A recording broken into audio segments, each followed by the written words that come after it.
I'm Kathleen Gage, and I actually went vegan in 2018. And when I first started, I actually started because of inflammation. I was 64 at the time, and I just was starting to feel old, and I was feeling tired, and did some research, came across Dr. Joel Fuhrman's book, Eat to Live, and decided, okay, what I'm gonna do is change my diet to get rid of inflammation.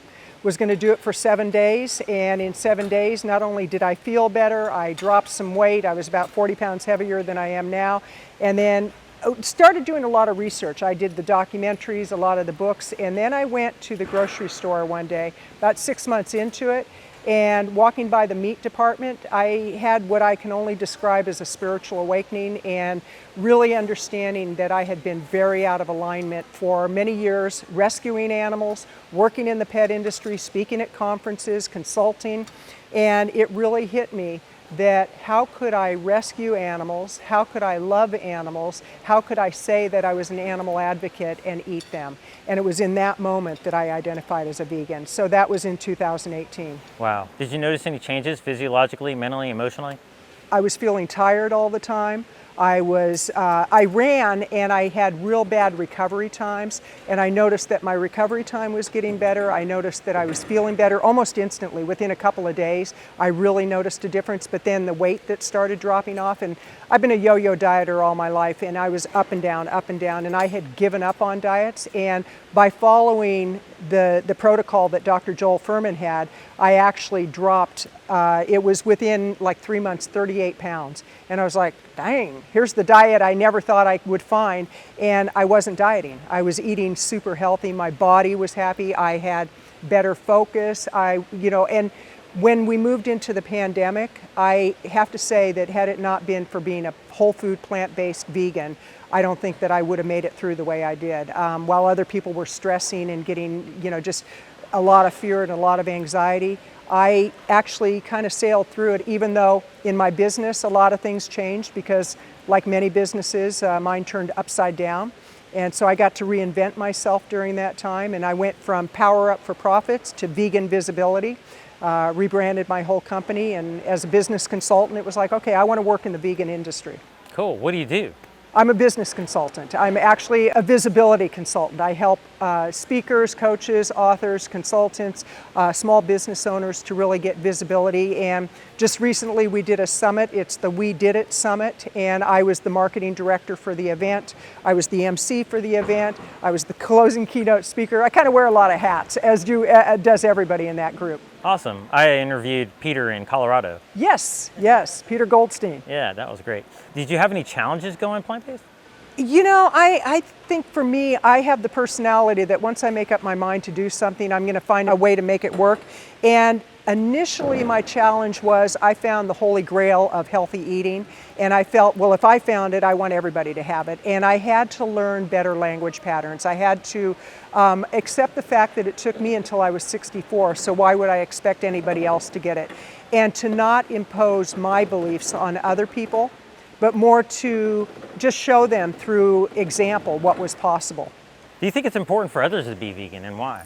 I really do think it's important for everybody to give up animal and dairy. I mean, I'm not going to beat around the bush on that because I'm looking at what's happening to people's health with the obesity rate. It's happening with children, disease that is so preventable. And these are things we didn't know a while ago, and I know I didn't know. I didn't realize how much influence the food manufacturers have on our thought processes, on basically brainwashing us to believe that we need animal and dairy products. And you look at the environment, we're in trouble. I mean, to pretend like we're not in trouble is keeping us in a state of trouble. In a perfect world, everybody would be vegan for the animals, for the environment, for our health. I do know that it's a process, and if we can live by example of what's possible, but also to bring it to people's awareness that this isn't a joke.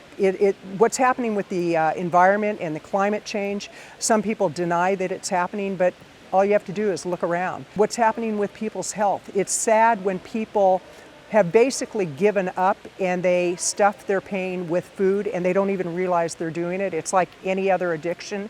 So do I believe everybody should go vegan? Yes, I do.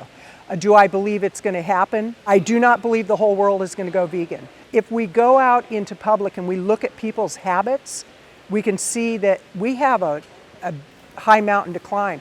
but it's through example, it's through showing what's possible. That Linda Middlesworth, who is with VDOG, and she's 78 years old, and you see what her energy is and the life she lives, and you say, that's what 78 should look like. And yet most people in their 40s, 50s, and 60s are living lives of quiet desperation. Wow. Yeah, I actually interviewed Linda too. Yeah. That's awesome. Thanks for sharing all that. Do you have family that's vegan? I do. I actually have a wife that we've been together 33 years, and my mother-in-law lives on our property. They're getting closer to being whole food, plant-based 100%. I'd say it's probably 85%. And one of the things I've learned is that when they're ready, they'll make the change, but I do most of the cooking. I think it's more convenience for them that I do the cooking and they'll eat what I cook. That's one that I've had to learn to step back and let them go at their own rate. So what do you find to be the most effective ways of encouraging others? One of the most effective ways is to actually, when somebody says that they've tried something, to actually congratulate them. I was visiting with my banker recently, and there was a gal that was in the bank that heard my company name was Vegan Visibility, and she goes, "Oh, my husband and I, we tried that vegan diet." And she goes, "We really like that vegan diet." And I know a lot of vegans get real sensitive around that, like, it's not a diet, it's not. And all I did was say, "That is so great. Tell me what you've been doing." And then we talked for a bit, and I said, "Can I recommend some books?" And the fact that I encouraged her, it made her feel good about her decision instead of saying, "You're wrong, it's not a vegan diet." And I think that's where, as a community, we can learn to have better acceptance of where somebody's at and then encourage them to the next level. Because if we make somebody wrong for trying to do something right, we're going to push them away. Do you have any success stories? Absolutely. My mother-in-law is actually a really good example. She has a plant-based doctor, and she's 87 years old. She has pulmonary fibrosis, requires oxygen, and she was starting to lose a lot of weight in a way that's kind of a warning sign of what's to come next. I watched my own mother and father go through that. I talked to a friend of mine who's vegan, and I said, "My mother-in-law needs to gain some weight. What can I do?" And so she basically coached me into the types of foods that were healthy foods that would give her healthy fat and help her to gain weight. Within about a 30-day period, she gained 8 pounds, which might not sound like a lot, but when you're 103 and you go to 111 and you should be 140, that's a good success. And she's feeling better. We were really worried there for a while. We thought, she's on her way out, and now she's feeling good. She still needs her oxygen, but she actually keeps a journal, a food journal, and so we're encouraging her to really eat more calories that are healthy calories and to live this way so she can have as much vibrancy as possible. Another success story, a friend of mine, I've known him 35 years, morbidly obese. He's gained weight as long as I've known him. He has diabetes. He was ready to have eye surgery. They canceled it the day he and I talked about 2 months ago. They were going to take one of his feet off. And I mean, really severe diabetes. I kept trying to talk to him, and finally I gave up. He said, "I don't need that. I don't want to talk about it." We were having a conversation while I'm out on about a 3-mile walk, and he's huffing and puffing on the phone. He said, "I'm sick and tired of being sick and tired. Tell me what to do." I said, "Are you ready?" And he said, "I'm ready." And he continued to talk about his illness. I said, no, we don't need to talk about that. We know you're sick. Now let's talk about your healing. So I sent him Dr. Furman's book, some other resources, and the last time I talked to him, he sounded hopeful. And I think that's what, when somebody discovers how powerful eating a whole food plant-based diet can be, void of all animal and dairy, they get hope. Any quotes you'd like to share? One that comes to me is with risk comes reward. In a sense, we are risking who we are to become who we're meant to be. When we change into this lifestyle and taking risks with people that we love to say, "I really care about you. Can we at least have a conversation about this?" When somebody gives us that opening to say, "Well, what's most important about changing into a plant-based lifestyle?" If it's the environment, talk to them about the environment. If it's their health, talk to them about health options. If it's animals, talk to them about what really goes on in factory farms, because the truth of the matter is that so many people don't know what the truth is. They don't know about factory farming. They think a lot of that is made up. They don't realize that the male chicks are killed immediately. They don't realize the millions upon millions of animals that are tortured to be on the end of their fork. And so having compassion, but also realizing there's a dire need and an urgency to what we're doing, because we don't have much more time. The earth is fighting us. It's angry. The earth is angry. Mother Earth is saying, okay, you've pushed it too far. With our health, I mean, you think of the healthcare costs that people are paying, even if it's their insurance company, it impacts everybody. You think of the animals and the torture and suffering. And I believe that being vegan is a very spiritual thing to do, because when you look at the anger and pain that's going on in the world right now, people are putting death, anger, pain, and suffering in their body. Why didn't you go vegan sooner? I really don't know.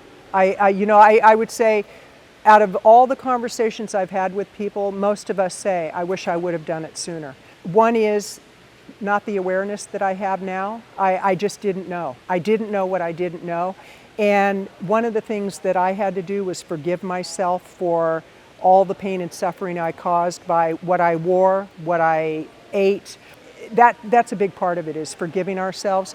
But I wish I would have known earlier, and maybe I just wasn't ready. Was there ever a time before you went vegan that you thought, there's no way I could do this? Yes, I was a carnivore, down to the very core of my soul. It was like I loved my meat, I loved my cheese, I loved ice cream. I remember thinking that I will never be a crazy vegan, and now I proudly say I'm a crazy vegan. And that's usually an icebreaker for me when I go to the grocery store, when I buy all these fruits and vegetables and stuff, and I go to open markets and everything. But when I'm talking to the clerk, I'll say, yeah, I'm just a crazy vegan, because they'll comment on all the fruits and vegetables. And I go, I'm just one of those crazy vegans. That usually opens up a conversation when I present it in a very light way. And they go, well, what kind of foods do you eat? And where do you get your protein? And what a great opportunity to bring some awareness to it, to shine a light on it. So you don't avoid using the word vegan at all? Not at all. My company is Vegan Visibility. When I go running, I have a shirt that says Vegan AF. So Nice. It's like, and I am. You know, I also realize that that can be a trigger word for people. And so it's really, again, trying to understand where they're coming from and not imposing my beliefs in a way that is going to turn them away, but also to let them know what the truth of the matter is, especially if they're an animal lover. A great example, pre-pandemic, I was working a lot in the pet industry, and there was a big conference that I was a consultant for and a keynote speaker for. And I asked the meeting planner if she wouldn't mind serving it for me, having plant-based options. She decided to do half the buffet in plant-based, half in the regular. And she said at that conference, they got the highest ratings ever on their buffet. And she found out that she had a lot of vegans in her community. She never knew it before. And that people came up and thanked her. They said, we've been waiting for something like this. So I think oftentimes people are afraid to say anything because they've been rejected so much. They're afraid to say I'm vegan, and they just kind of keep quiet and keep off in the corner. And it's okay to ask for what we need. One of our speakers, Dr. Marla Friedman, she talked about self-care. Self-care is asking for what we need, not insisting, but just saying, would it be possible? And that's what I did with the meeting planner. And they were paying me a lot of money for me to tell them what I needed. And it worked out great. And since that time, every conference she does now, she offers vegan and plant-based options. Vegan Visibility. Tell me a little bit more about that, and like how people can find out about it. And Go to veganvisibility.com. That's veganvisibility.com. And actually, I've had my business 28 years. I'm a business consultant, and I've worked with a lot of authors. I've worked with speakers, consultants, small businesses. Early on in my business, I worked with government entities. I kind of went through this whole pivoting and transition to get to where I'm at today as far as who I want to work with and what services I offer. And it used to be Power Up for Profits, and when the pandemic hit and I was really evaluating what do I want to do with my business, first I thought I was going to be a nutritionist. I got the eCornell certification, and I thought maybe I need to be a nutritionist, and then I realized that's not my wheelhouse, that's not my sweet spot. And I really love marketing, I love event coordination, I love writing books and helping authors, and I thought, why not take that skill set and transfer it into the vegan market. Now what's interesting is I had people who warned me against that who are not vegan. They said, it's going to kill your business, there's not enough business, you don't want to do that. And my gut was saying, yes you do. Best choice I ever made. Best choice I ever made, because now it's a matter of I've identified as this expert who can help people within this industry, and that's the lane that I stay in. Is We Did It one of your clients, I guess? At this point, yes, they are. Tell us a little bit about We Did It. We Did It is wedidit.health, and there we have actually a scoreboard where we invite people to fill out a one-question survey to let us know what have been the benefits of plant-based eating, and we're gathering that data so that we can have social proof that a plant-based diet really does work. It's not just anecdotal. These are real statistics. wedidit.health is the umbrella group for We Did It Summit, and we have a certification program. This is our inaugural event where we certify plant-based ambassadors to learn better communication skills, how to have those tough conversations, how to not come across too harshly and push people away, but to embrace where they're at and where we're at. And it actually occurred to me, we were having a board meeting recently, that so often when we become vegan, we expect everybody to respect our boundaries. Well, there's their boundaries too. So if we go somewhere and say, well, I insist that you not serve me meat, it's like, well, we have to understand that they're still conditioned to their lifestyle, and what makes us expect that they should just immediately embrace what we're doing. It's just like somebody who goes into a 12-step program, all of a sudden they've changed their life, they've cleaned up their life, and they're expecting everybody to clean up their life. It doesn't work like that. So it's really about having compassion, not only for the animals, but for ourselves and other people. And one of the big initiatives that we have through the certification is that we take care of the animals. We have to take care of this animal. We have to take care of our health, because if we're not healthy, and that's where there's a divide in the vegan community, some people who say don't talk about health at all. If we're not healthy, we can't do our advocacy work. So that's a big one for me. It's like, as I move, I'm a couple of years away from 70, which I can't believe that. You know, it's like, how did that happen? Well, a day at a time. But as I move closer to that birthday, I think I want to be an example of what's possible. I don't want to be a warning of what not to do. Is there any last-minute encouraging words you'd like to share, or anything we didn't cover? What I would invite people to do is to really consider where you're at in life and what you want your life to be like. Because, you know, there are a lot of people, when they're told you really need to give up meat and dairy by their doctors, and they go, I'd rather die than do that. My own sister did that, my oldest sister, and she may not die right away, but her quality of life is not going to be the best. And so I would encourage people to really look at what's the life you want to create, and based on that, who do you need to become today in order to get that outcome? Because life is really about choices. I'm on day, I think 70 of the 75 Hard Challenge. And if you don't know what that is, look it up on the internet. It's basically a protocol, more of a mindset than anything. But you exercise twice a day for 45 minutes. Once has to be outside. There's a whole protocol around it. And every day, I have the opportunity to say, oh, I'm too tired, I'm at a conference, I really don't want to do it. Or I can say, if I stick with it, not only have I honored my word to myself, but I'm taking care of my body, I'm taking care of my mind and my spirit.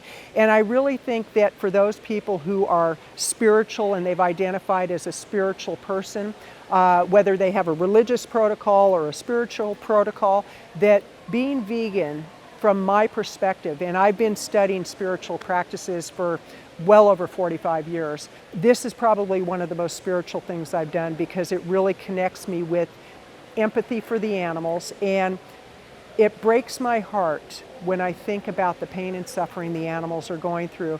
And my commitment is to do whatever I can, and I would encourage people to do what you can to become the person you are meant to be, because life is not about sitting on a couch watching Netflix. Life, maybe it is for you, but in my book, it's something completely different. It's really having the juice of life, getting out there, doing the best you can, and contributing. When you contribute, so many things will happen that will just give you so much joy in life. And if you think there's no joy in life, it's probably because you're eating that meat and that dairy and you need to give it up. Try it for 30 days. I would say, for some people, you don't need to commit for the rest of your life. Try it for 30 days. See what happens and really commit to it. And be joyful around it.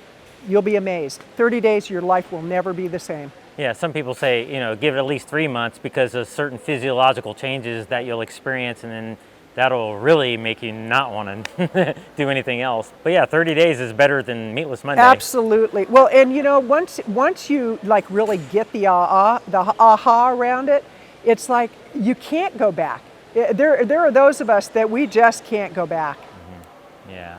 Yeah. What if a doctor told you had to eat animals? I would find a different doctor. Actually, my doctor, it's interesting because I know people that their doctors tried to discourage them from being vegan.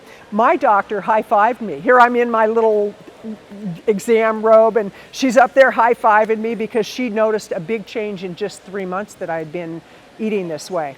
I dropped a bunch of weight, my numbers were great, and she said, keep doing what you're doing. She introduced me to some medical professionals in the area who are doing plant-based trainings. I mean, she so supported me. And I think a lot of that, really when people have a lot of resistance, it might be in their own mind, they're expecting it. And so to go into a situation and just kind of visualize that people are going to really want to hear about it, and listen to them first, because so often we want to be the ones talking, we want to share our story. Talk to other people, let them talk, get that opening, get that crack where you can say, well, have you considered this or have you considered that? Rather than thinking we have all the answers for them, because we don't know their backstory. What's a good closing statement? It never ends. There is no closing. No, I would really invite people to think about the quality of life that they want. Whatever it is you say you want, it's going to take effort. If you're at a place where you're feeling like you're in a place of desperation and life just isn't working and there's so many problems in the world, one, turn off the news. Just don't watch. Since I've been here, I have not had TV on. I think I turned it on last night just to see if I missed anything. It's like, oh, they were talking about that last week. Turn it off. But to really just make the decisions every day of what you need to do to support the kind of life you want, and to realize that not everybody's going to embrace your way of thinking, but to surround yourself, and that's why we have We Did It Summit and the certification, to surround yourself with people who can create a sense of community, because if we do this by ourselves, we tend to live in silos and we think that we're so unique and so different. What do you think are some of the reasons people fail, and how can they avoid that? I think one reason that people fail is you have to want this more than you want anything else. Any change we make in life, we have to want that more than we want anything else. And so whatever your motivator is, look at your big why and really focus on the why and expand that. And what your why is today is going to be very different than what it'll be 6 months from now, because we learn new information. And I really believe because they feel isolated. And through the pandemic, I think there was a higher suicide rate, higher depression rate, higher illness rate. And I think that oftentimes people feel so alone and isolated, and it's really about creating a sense of community. And there are a lot of vegans out there. There are a lot of plant-based eaters that they're looking for community. So create your own community. Don't wait for them to do it, because when we say, oh, they'll fix the problem, no, they are we. And so take the initiative, even if it's with one other person. Start your own little club, if you will. Surround yourself with people who can lift you up and support you and lift other people up. And don't take family personally, because the ones who are going to be the worst are your family members. It's kind of like somebody who's a rock star and they go out and everybody loves them. They go home and the wife is saying, go take out the trash. You still have to take out the trash. You still have to clean up the house. And so to realize that no matter who you are out there, hopefully it's aligned with who you are at home, but don't take the family pushback too personally. That's a good point. I appreciate your time. Thank you. I appreciate your time.